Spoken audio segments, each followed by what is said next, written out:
Welcome to Storytime with Nat. I'm Natalie. Today we have some sweet justice served up in the form of petty revenge. This first story comes from Old Guy 50. My daughter, 17, asked me to post this here, and I'm the dad who does as the women in my life tell me, which is how I ended up in a restaurant tonight with snobs. So the characters, my wife, wife's coworker 1 and her husband, arrogant engineer 1, wife's coworker 2 and her husband, my CPA, and lastly arrogant engineer 2 and his wife. Each couple has 2 teenage children with us. We are at a Japanese steakhouse in America where the chefs cook in front of you. Coworker 1 and arrogant engineer 1 invited all of us for their youngest daughter's birthday, since their daughter is close with our daughter. So the parents are at one table and the teens at another. At the teen table, my daughters, 17 and 14, order sushi appetizers, mocktails, and shrimp with scallops. At our table, the sake is flowing along with a few top-shelf drinks. My wife and I order our appetizers, drinks, and dinners. We are all paying for ourselves, and I see arrogant engineer 1 and arrogant engineer 2 seem to be in competition for who can spend the most. My CPA and I chuckle at them and stay out of the fray. Until arrogant engineer 2 hears my daughter's order and says to her, "Careful now, your daddy is only an agricultural engineer. He doesn't make as much as use real engineers." For context, they are structural engineers with bachelor degrees. I'm an agricultural engineer with a PhD. I work for governments, private investors, and several agro corporations. I own my own consulting firm. I help build sustainable, reusable gardens. And this work allows me to travel to poorer countries and help them use what they have to start growing their own food. Apparently, these men thought all I did was travel to impoverished places and teach people to dig in the dirt. They believed I did all this work for free and therefore made very little money. I'm not rich by any stretch, but I'm comfortable. We don't do extravagance, so we have savings and my wife works. However, in 2023, I was awarded a handsome contract to design tower gardens in several states. It's a 7-figure contract over 3 years.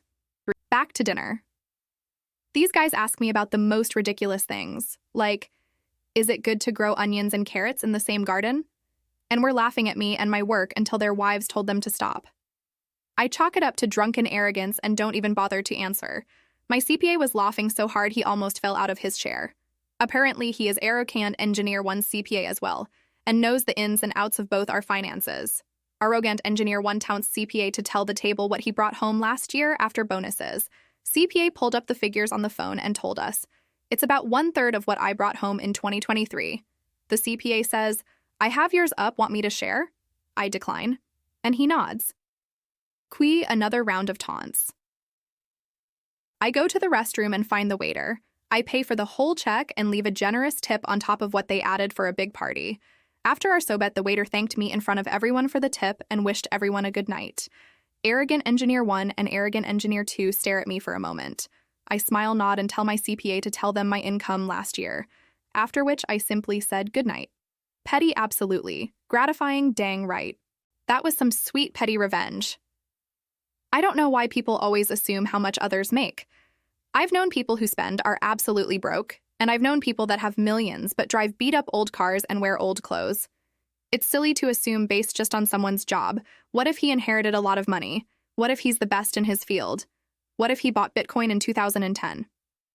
This next story comes from Dirty Ol' Fella and is titled, "Follow me to my house, I'll follow you back." Driving home yesterday, and I needed to change lanes so I could make a right turn in a couple of blocks. I checked my mirror and hit my turn signal. Well, the guy that was back a couple car lengths speeds up to try and block me in the left lane. "Sorry, but I'm coming over." The guy lays on his horn for half a block. I laugh and wave. I even used all my fingers, not just the middle one. So the guy follows me for the next mile and turns into my neighborhood behind me. Not unusual since there are some apartments there. He follows me for a couple more turns, and I start paying attention. The last 2 turns he would only make if he lived on the same street. Still, I have a couple neighbors that drive the same kind of car, so not too worried. When the guy drives past my house to the end of the block and turns the corner, I know he was just screwing with me. Well, shoot. Now he knows where I live and what I drive. I know nothing other than it's a guy driving a Subaru. Narrows it way down, right? So I back out of my driveway and back around the corner. Sure enough, here he comes around the block and back out of the neighborhood. At this point, I decide to give the guy a taste of his own medicine and start following him. He jumps on the main road and heads north. I follow the guy for about 5 miles to the next town. He's driving okay, and I'm keeping a safe distance, but on his tail enough that he knows I'm there.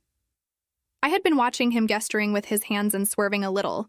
Not bad though, so I figure he's talking on the phone. I'm hoping he doesn't have a bunch of friends waiting wherever he's headed, but he also has a temp tag and I still couldn't identify a thing other than the make of the car, so I keep going. He heads through a light and onto main seat, and at that point I know he's on the phone with 911. Perfect. Sure enough, the guy pulls up to the police station and into a parking space. I roll up right next to the guy and hop out to go talk. He won't even look at me, so I stick my phone camera in his windshield and take a picture of the dude. Just then, a cop walks up behind me and starts asking why I'm following the guy and videoing him. 2 more cops show up and start asking me a bunch of questions too. So I explained that he followed me first. They go over all the things that could go wrong with me following someone. So I go over all the things that could go wrong without me following him and that I was glad he came to them. Because now, even though I don't know who he is, they do and he knows it. So now I don't have to worry about him coming by my house later. They were all telling me how shook up the guy was, that he was pretty scared LOL. I told them to let him know that following people to their homes probably wasn't the best activity for him. They agreed. Wow, this guy is nuts. I'd be so scared to have someone follow me home. I'm glad he was willing to teach these people a lesson. People get crazy with road rage, like normal people absolutely lose their minds. Be careful out there, everyone.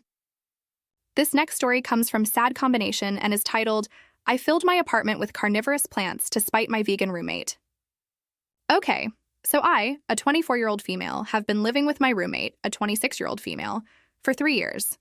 My roommate is a strict vegan and has been since she was 14. I, however, am not. This has never been a problem, since I think people can do whatever they want with their lives, and I have never tried to change her mind about being vegan. My roommate is a bit of a plant lady. She's been collecting and raising different types of plants for years and has amassed quite a collection. She even puts little sticker labels with the names she's given them, which is adorable. She's truly one to die for her plants. I think this is cool, but have never really interacted with them besides watering them whenever she's out. It really doesn't get in the way of my life, so I don't care that she's so obsessed with them, and I'm glad she has a hobby. Here's why the problem begins. 2 months ago, she visited a conference on animal products and came back with a more fiery spirit. She started going to events regularly, became a local activist, started preaching to people in the street, etc. Now, this isn't a problem. She's a human being who can believe whatever she wants, or at least it wasn't a problem, until every conversation with her transformed into telling me why I should go vegan, why I'm evil for consuming animal products, and how I should be ashamed that I'm not vegan. This seemed weird since she hadn't acted like this prior to the conference.